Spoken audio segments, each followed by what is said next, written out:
todos. O momento da crucificação de Jesus é bastante conhecido. Mas quem estava lá? Qual foi a atitude das pessoas que lá estavam? Havia muitas pessoas presentes. A Bíblia fala em multidão à sombra daquela cruz. Os autores dos evangelhos falam sobre os personagens que lá estiveram. E nós vamos destacar apenas alguns deles e vamos mencionar. Ibis ad crucem. Foi isso que foi dito a Jesus. Irás para a cruz. Com esse decreto, selou-se o destino físico de Jesus. Ele, como milhares de pessoas antes dele e depois dele, dirigia-se ao lugar da caveira, ao Gólgota, escoltado por um grupo de 4 soldados romanos. Lá estava um centurião romano. Em um dia normal, aquele centurião estaria dando ordens a 100 dos mais excelentes guerreiros romanos. Mas naquele dia, ele estava supervisionando um esquadrão da morte composto por 4 homens. Era impossível chegar ao cargo de centurião sem ficar familiarizado com a morte. Certamente ele tinha visto muitos homens morrerem. Naquele dia, o centurião ouviu Jesus oferecer perdão à multidão e esperança a um ladrão. Ele o ouviu tomando providências a fim de que sua mãe não ficasse desamparada. Ele também ouviu Jesus bradar antes de dar o último suspiro. Ele viu Jesus morrer, sentiu o chão tremer e ficou espantado com a negridão que havia tomado lugar do sol do meio-dia. Para aquele centurião, a prova era absoluta e a conclusão era óbvia quando ele disse: verdadeiramente este homem era o Filho de Deus. Marcos 15, 39. Lá estavam os ladrões nas outras 2 cruzes. Os 2 ladrões eram o extremo oposto em caráter daquele que se achava no meio deles. Aqueles 2 roubavam as pessoas para enriquecer. Eram também homicidas, tiravam a vida de pessoas. Mas Jesus disse que veio para dar vida e vida em abundância. Eles eram malfeitores, ao passo que Jesus andou por toda a parte, fazendo bem, como está registrado em Atos dos Apóstolos. O contraste entre o caráter dos ladrões e o caráter de Cristo era evidente, mesmo nas cruzes. Quantos que com ele foram crucificados o insultavam, ao passo que ele, quando ultrajado, não revidava o ultraje. Lá também estavam as mulheres. Na cena comovente da cruz, nós vemos mulheres fiéis na vida de Jesus. Na verdade, João diz que elas se encontravam próximas à cruz. Essas mulheres galileias eram caras amigas de Jesus. A compaixão, o amor e a dedicação dessas mulheres por Jesus em seu ministério e agora em sua morte certamente comoveram a Jesus em meio à crueldade, ao ridículo e à descrença. Salomé, mãe de Tiago e de João, era uma das mulheres que se encontrava aos pés da cruz.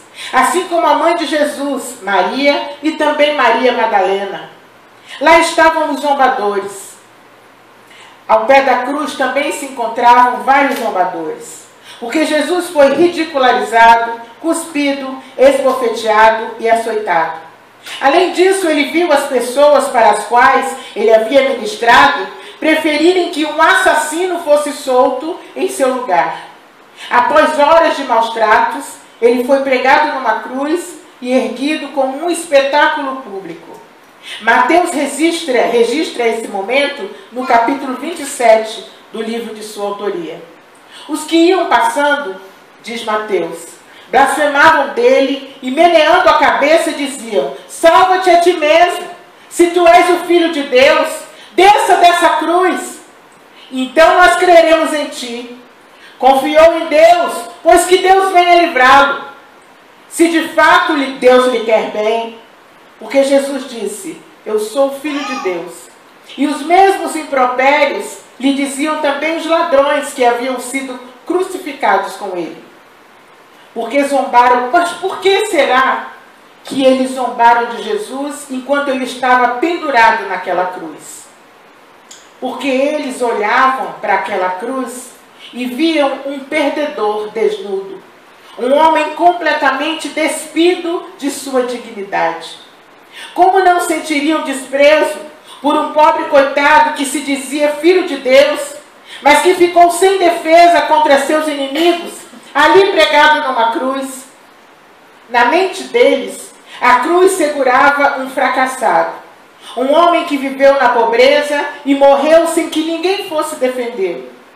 Embora as palavras deles fossem cruéis, elas foram produzidas pela mesma mentalidade que ainda prevalece em nossos dias.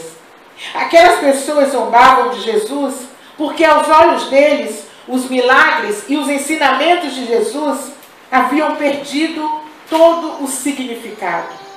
Mas ao terceiro dia, após a sua crucificação, aquele homem que eles viram tão fragilizado não mais existia, porque Jesus ressuscitou. E tal fato foi confirmado por uma nuvem de testemunhas. E ele continua vivo. E ele é o mesmo que disse: todo poder me é dado nos céus e na terra. O perdedor do Calvário triunfou sobre a morte. E o que aquelas pessoas não sabiam, assim como muitos hoje também não sabem, é que naquela cruz, pregado ali, Jesus estava produzindo a maior graça dada ao ser humano. Ali naquele momento, ele estava preenchendo o vazio no coração do homem. Ele estava tornando a ligar o homem a Deus. Ele estava dando ao homem acesso direto a Deus. Mas naquele momento, também foram constatadas algumas ausências. Quando Jesus estava lá pregado na cruz, onde estavam os paralíticos que ele fez andar? Onde estavam os coxos que ele curou e passaram a andar corretamente? Onde estariam os cegos que passaram a enxergar após uma palavra dele? Onde estavam os mais de 5.000 famintos que foram por ele alimentados? Onde estavam aqueles que foram libertos de prisões espirituais, libertos dos espíritos malignos? Onde estavam os leprosos que ele tocou e eles se tornaram limpos? Onde estavam os milhares que foram curados das mais diversas enfermidades? Por que não estavam lá para gritar? Não! Não queremos que ele morra. Vejam o que ele fez por nós. Estamos curados e libertos. Libertem-no. Eles não estavam lá, porque eles o deixaram. Naquele momento, eles acreditaram que Jesus não poderia mais curar, não poderia mais dar-lhes comida, não poderia mais fazer com que andassem, não poderia mais abrir os seus olhos ou ajudá-los com seus problemas. Se Jesus fosse mesmo o Filho de Deus, ele pularia daquela cruz. Então, não quiseram mais saber dele e disseram: crucifica-o! Gritava a multidão. Mas aconteceu algo maravilhoso naquele momento, em que Jesus bradou e expirou. Mateus registrou esse momento e disse: e Jesus, clamando outra vez com grande voz, entregou o Espírito, e eis que o véu do templo se rasgou em dois, de alto a baixo, e tremeu a terra e fenderam-se as pedras.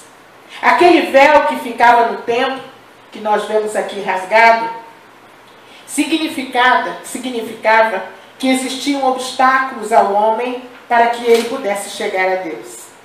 E quando Jesus bradou na cruz e disse: está consumado, o véu que por muitos séculos pregava a mensagem que o homem estava separado de Deus, depois de rasgado, agora dizia que Deus havia preparado um caminho de volta a fim de que o homem chegasse até ele novamente. Jesus disse: eu sou o caminho, a verdade e a vida. E ninguém vem ao Pai a não ser por mim. Jesus inaugurou o caminho do homem de volta até Deus. Todo o empecilho foi tirado. Aquele véu do santuário tinha em torno de 18 metros de altura e 12 centímetros de espessura. E o historiador judeu Flávio Joséfo nos informa que se 2 cavalos puxassem o véu, um de cada lado, em direções opostas, eles não conseguiriam rasgá-lo.